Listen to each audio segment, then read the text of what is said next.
નમસ્કાર મિત્રો, ચેપ્ટર 2 સમાજશાસ્ત્રના મૂળભૂત ખ્યાલો.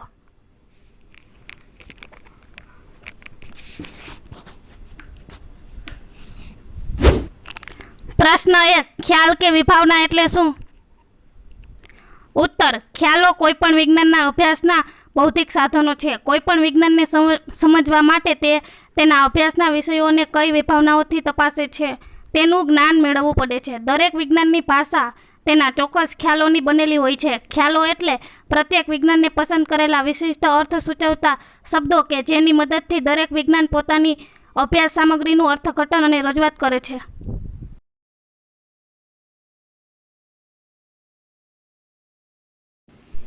દરેક વિજ્ઞાનના ખ્યાલો ચોક્કસ અર્થપૂર્ણ અને જ્ઞાનેન્દ્રિયો દ્વારા ચકાસી શકાય અને તે ઘટનાને સમજાવી શકે તેવા હોય છે. આથી ખ્યાલોને વૈજ્ઞાનિક પરિભાષા કહે છે.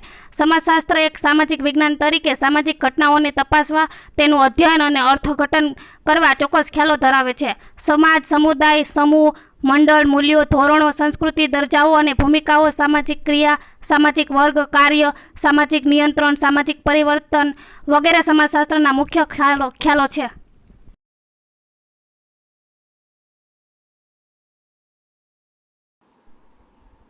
પ્રશ્ન 2. મંડળની વિભાવના સ્પષ્ટ કરો.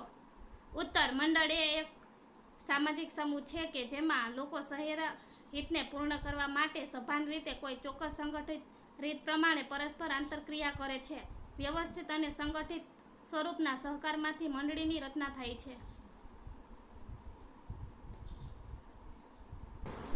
મંડળની આંતરક્રિયા ચોક્કસ ધોરણો પ્રમાણે નક્કી થયેલા દરજ્જા અને ભૂમિકાને આધારે સંચાલિત થાય છે. મંડળે વિશિષ્ટ હિતો સાધવા માટે માનવીઓએ સભાનતાપૂર્વક અને યોજનાપૂર્વક વિકસાવેલું જૂથ છે.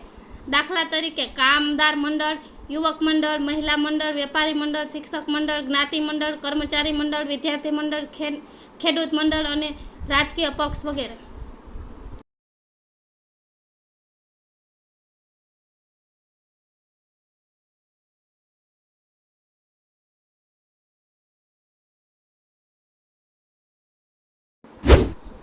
પ્રશ્ન 3. સામાજિક દરજ્જો અને ભૂમિકાનો ખ્યાલ સમજાવો. ઉત્તર. સામાજિક દરજ્જો અને ભૂમિકા સમાજ રચનાના પરસ્પર સંબંધિત મૂળભૂત એકમો છે.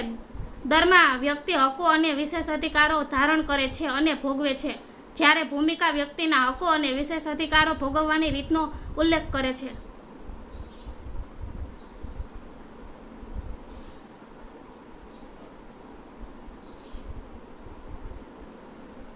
દરજ્જો તુલનાત્મક રીતે સ્થિર છે, જ્યારે ભૂમિકા દરજ્જાનું કાર્ય કરે છે. ભૂમિકા દરજ્જાનું વર્તનાત્મક પાસું છે.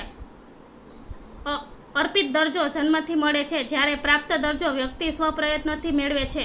પરંતુ આ દરજ્જાઓ સાથે જોડાયેલી ભૂમિકાઓ વ્યક્તિએ શીખવી પડે છે. દરજ્જાનું મૂલ્યાંકન વ્યક્તિને મળેલા હકો અને વિશેષ અધિકારોના આધારે થાય છે, જ્યારે ભૂમિકાનું મૂલ્યાંકન વ્યક્તિ પોતાની ફરજો કઈ રીતે બજાવે છે અને મળેલા હકો કેવી રીતે ભોગવે છે તેના આધારે થાય છે.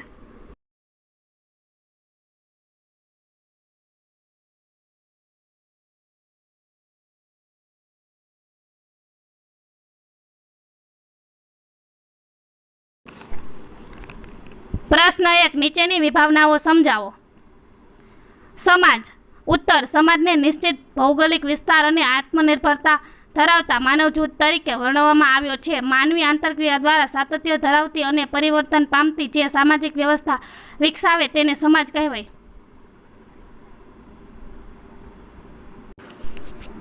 સમૂહ. ઉત્તર. સમાન પ્રકારના હોવાની સભાનતા અને સામૂહિક ધ્યેય કે ઉદ્દેશની પૂર્તિ માટે એકબીજા સાથે આંતરક્રિયામાં આવનાર વ્યક્તિઓને સમૂહ કહે છે.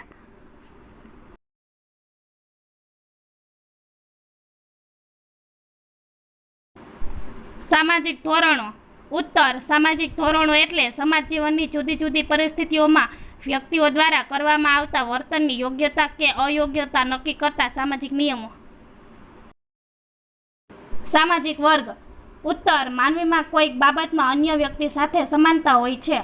આ સમાનતાને આધારે જે સમૂહમાં તેનું વર્ગીકરણ કરવામાં આવે છે તેને સામાજિક વર્ગ કહે છે. દાખલા તરીકે ઉચ્ચ વર્ગ, મધ્યમ વર્ગ અને ગરીબ વર્ગ. આર્થિક વર્ગના આધારે વ્યક્તિનો સમાન સામાજિક દરજ્જો હોય છે. પ્રશ્ન 2. સામાજિક નિયંત્રણની પદ્ધતિઓ જણાવો. ઉત્તર સામાજિક નિયંત્રણની બે પદ્ધતિઓ છે, ઔપચારિક નિયંત્રણ પદ્ધતિ અને અનૌપચારિક નિયંત્રણ પદ્ધતિ.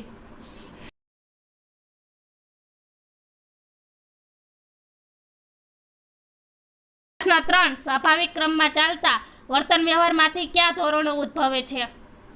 ઉત્તર સ્વાભાવિક ક્રમમાં ચાલતા વર્તન વ્યવહારમાંથી લોકરીતિ, રિવાજ, રૂઢિ, પરંપરા વગેરે જેવા ધોરણો ઉદ્ભવે છે.